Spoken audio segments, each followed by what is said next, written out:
안녕하세요. 늦은 비 성경을 강구하는 하늘숲 세대묵상 시간에 오신 여러분들을 환영합니다. 오늘 말씀의 제목은 마지막 만찬입니다. 이제 예수님께서 십자가에 오르시는 시간이 점점 가까이 다가오셨습니다. 그 십자가에 오르는 시간은 아무 때나 이르는 것이 아니었고 하나님이 정하신 시간표에 따라서 이루어져야 했는데 그 기준점은 바로 유월절이었습니다. 출애굽 당시에 하나님께서 이스라엘 백성들을 구원하실 때 제정했던 제도가 무엇인지 아시죠? 그것은 해 질 때에 양을 잡아서 그 피를 문에 바르는 사람, 개인이나 집은 구원을 받았지만 피를 바르지 않은 집은 그날에 장자가 죽는 저주를 받게 되었습니다. 그때 죽었던 어린 양은 바로 십자가에서 죽으실 예수 그리스도를 상징했습니다. 놀랍게도 예수님께서는 정확하게 6월절에 십자가에 달려 죽으셨습니다. 더 놀라운 것은 6월절에 어린 양을 실제로 죽이는 시간이 해 질 때라는 표현을 했는데 그 해 질 때가 몇 시냐면 오늘날의 시간표로 보면 오후 3시쯤이었습니다. 예수님께서 죽으신 시간 역시 오후 3시, 즉 어린 양을 죽였던 시간이었습니다. 예수님께서는 정확하게 6월절 해질 때, 즉 오후 3시에 숨을 거두셨습니다.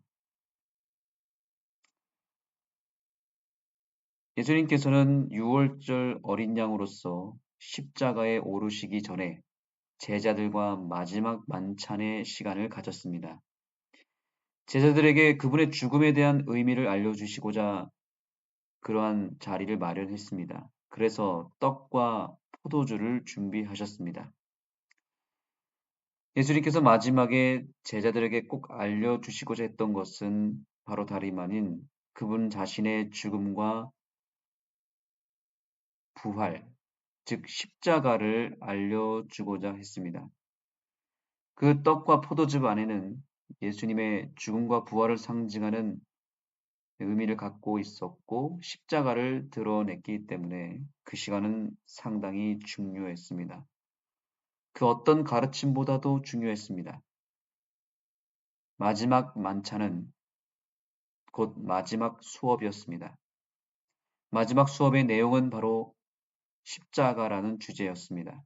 3년 반을 따라다녔던 제자들이라 할지라도 십자가의 가치를 모르고 십자가의 의미를 모른다면 그들이 행한 모든 사업과 모든 깨달음도 다 소용없는 일이었기에 이것은 반드시 깨닫고 마음에 새겨야 할 가장 중요한 가치였던 것입니다. 그렇다면 예수님께서 마지막 만찬 때 준비하신 떡과 포도즙은 과연 어떤 의미를 가지고 있었을까요? 오늘 본문의 말씀에 그 답이 있습니다.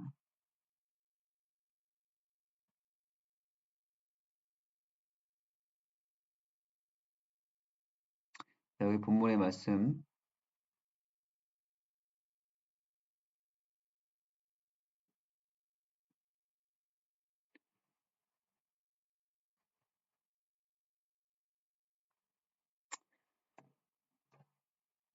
주의 만찬의 떡은 그분의 몸을 상징한다. 새 언약은 예수님의 피로 인치심을 받았고 만찬의 잔은 이것을 상징한다.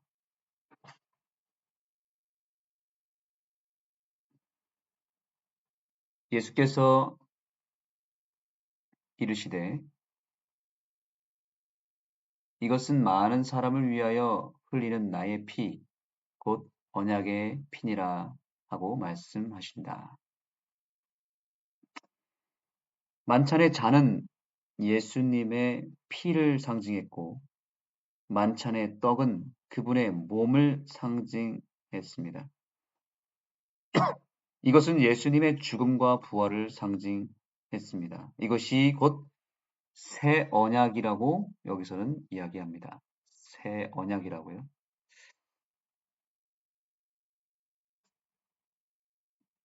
새 언약이라는 말은 무엇일까요? 새로운 약속이란 뜻이죠. 이것은 계약 용어입니다. 계약이라는 말을 고상하게 표현한 것이 언약입니다. 우리가 우리가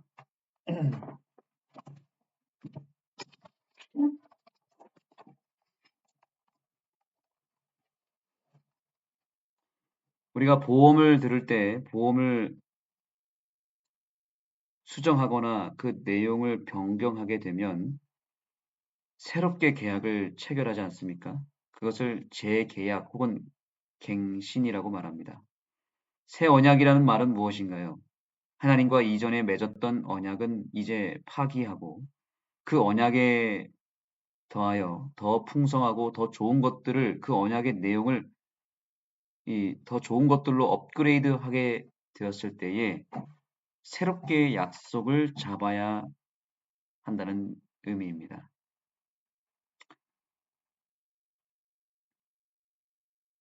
쉽게 말해서 예수님과 재계약을 맺어야 한다는 것이죠. 왜냐하면 계약의 내용이 더 업그레이드 됐기 때문에 내용과 그 약속이 더 풍성해졌기 때문에 새롭게 이 계약 내용을 통해서 계약, 재계약을 해야 되는 것입니다.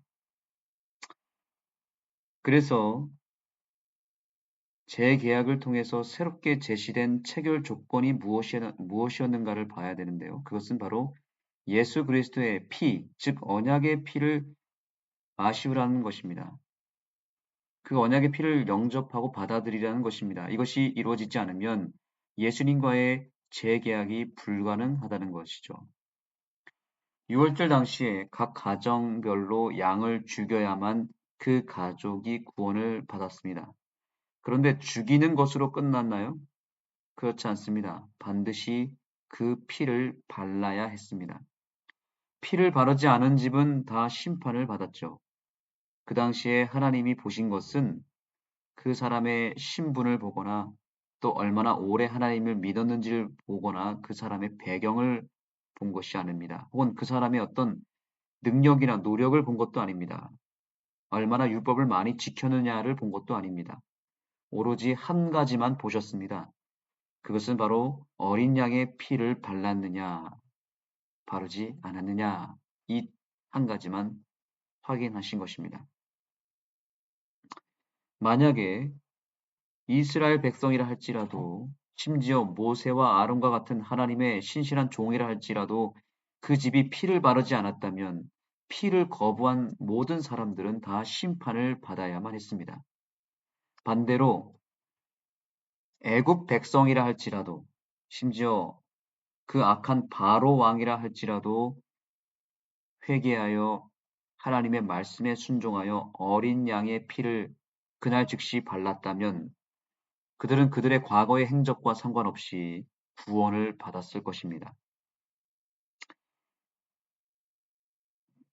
마지막 만찬을 통해서 지금 예수님은 제자들에게 피를 바르는 예식을 거행한 것이나 다름없습니다. 어린 양은 여기에서 바로 그 상징의 본질이 되시는 예수님이겠죠. 예수님이 그 자리에 계셨습니다. 그리고 그분의 피를 상징하는 포도즙을 그들에게 마시우게 하시며 그 의미를 설명했습니다. 문제는 제자들이 그 현장에서 그 예수님의 피를 상징하는 포도즙의 의미를 온전히 깨닫지 못했을 뿐만 아니라 그것에 대해서 가치를 느끼지 못했고 나아가서 받아들이지 못했습니다. 즉 그들의 마음문에 예수님의 피를 상징하는 그 포도즙을 통해서 피를 바르지 않은 것이고 십자가와 그 부활의 의미를 그들이 온전히 믿고 영접하지 않았다는 뜻입니다.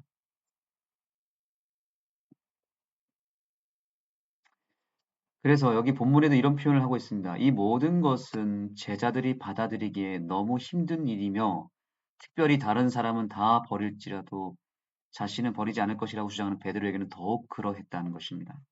그들이 기대했던 메시아는 십자가에서 비참하게 죽는 사람이 아니었기 때문에 예수님의 그 피의 의미도 그들에게 눈에는 전혀 들어오지 않았던 것입니다. 그들은 예수님의 피를 통한 구원을 받아들이지 않았습니다. 아니, 어쩌면 그들은 현실 세상에서 얻고자 하는 더 많은 이익을 더 크게 여겼던 것입니다. 그들은 결국 예수님의 십자가 앞에서 모두 도망하고 말았고, 유다는 비참하게 죽었으며, 베드로는 예수님을 3번씩이나 부인했습니다. 그리고 십자가 앞에서 그들의 죄가 완전히 드러나 버렸습니다. 여러분, 여기서 우리는 이 대목에서 기억해야 될 사실은 십자가는 우리를 구원하기도 하지만 십자가는 우리의 죄를 드러내고 심판하기도 한다는 것을 깨달아야 합니다. 유월절을 통해서 피를 바른 백성은 구원을 받았지만 피를 바르지 않았다면 심판을 받았던 그 원리와 동일합니다. 이스라엘 백성이라도 피를 바르지 않으면 멸망을 받았고 지금 이 장면에서도 예수님의 신실한 제자들이라 할지라도 예수님의 피를 받아들이지 않고 그 피를 믿지 않는 사람들이 제자들이라도 결국에는 심판을 받게 되었습니다. 다 주님을 버리고 도망갔습니다. 지금 오늘날의 이 시대도 마찬가지입니다. 십자가의 보혈을 믿고 의지하는 사람은 오늘도 구원을 경험하지만 십자가를 거절하거나 가까이 하지 않거나 십자가의 가치를 작게 여긴다면 심판을 받게 될 것입니다. 그리고 우리의 죄는 그 앞에서 더 선명하게 나타나게 될 것입니다. 십자가에 대한 나의 태도, 십자가와 나 사이의 영적 거리에 따라서 우리 스스로 구원과 심판을 결정한다는 것을 기억하시기 바랍니다. 오늘 이 아침 주님은 우리에게 십자가라고 하는 그분의 새 언약을 통하여 우리와의 관계를 다시 새롭게 하기를 원하십니다. 계약 체결을 다시 하자고 호소하고 계십니다. 오늘 우리는 이 아침에 주님과 재계약을 맺어야 됩니다. 그동안 예수님의 그 언약을 내가 잘 이해하지 못하거나 혹은 이해하더라도 작게 여겼거나 소홀히 여겼다면 오늘 우리는 회개해야 됩니다. 그리고 다시 새롭게 주님과 재계약을 맺어야 합니다. 지금 현재 상황에서 내가 의지하고 내가 생각하고 내가 바라고 내가 추구하는 모든 것을 이제는 내려놔야 합니다. 십자가 외에는 다 내려놔야 합니다.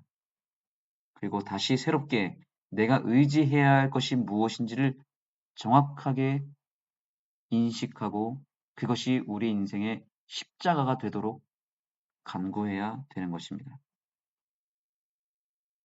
내가 추구하고 바라는 것을 새롭게 정해야 합니다. 내 인생의 가치와 우선순위가 무엇인지를 새롭게 정해야 합니다.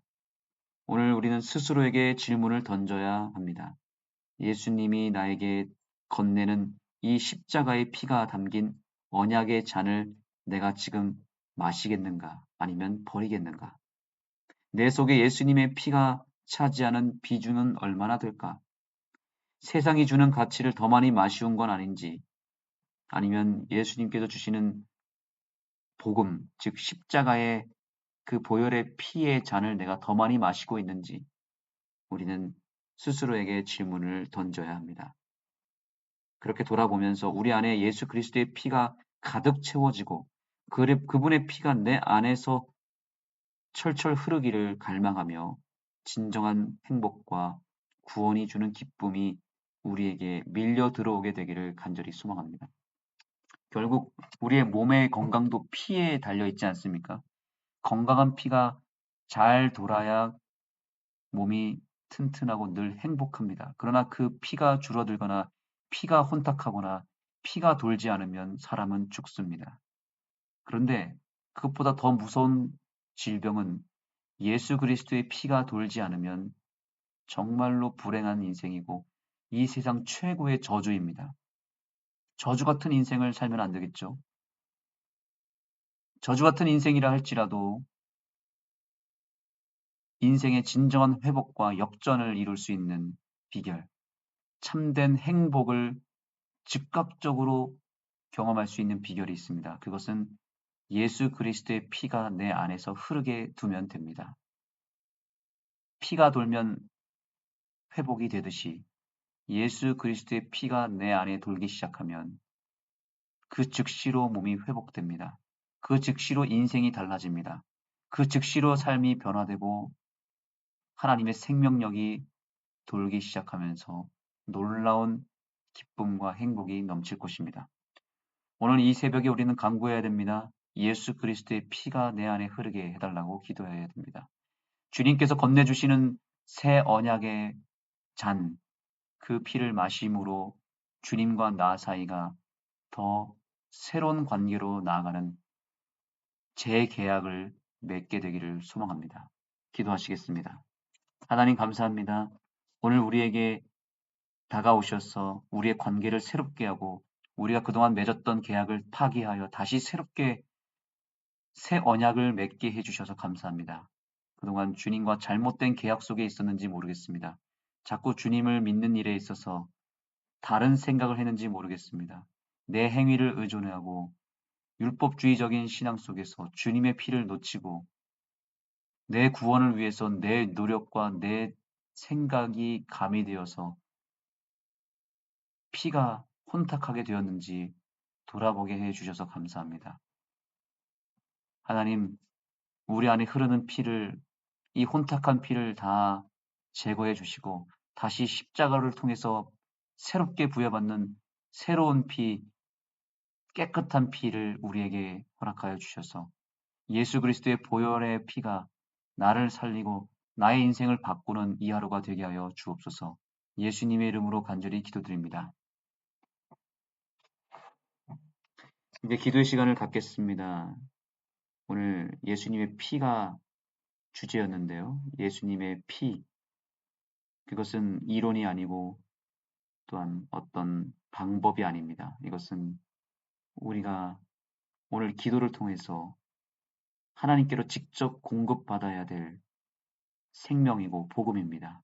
예수님의 피를 간구하시고 그 피를 수혈받아서 내 삶에 새로운 역사가 일어날 수 있도록 간구하시고 또한 오늘 전도의 둘째 날로서 우리 9분의 목사님들이 여러 구도자들 또 영혼들에게 성경을 직접 가르치게 됩니다. 약 20명의 사람들에게 복음을 전하고 그들에게 예수의 피를 수혈하게 될 때 놀라운 기적이 일어날 수 있도록 간구해 주시기 바랍니다.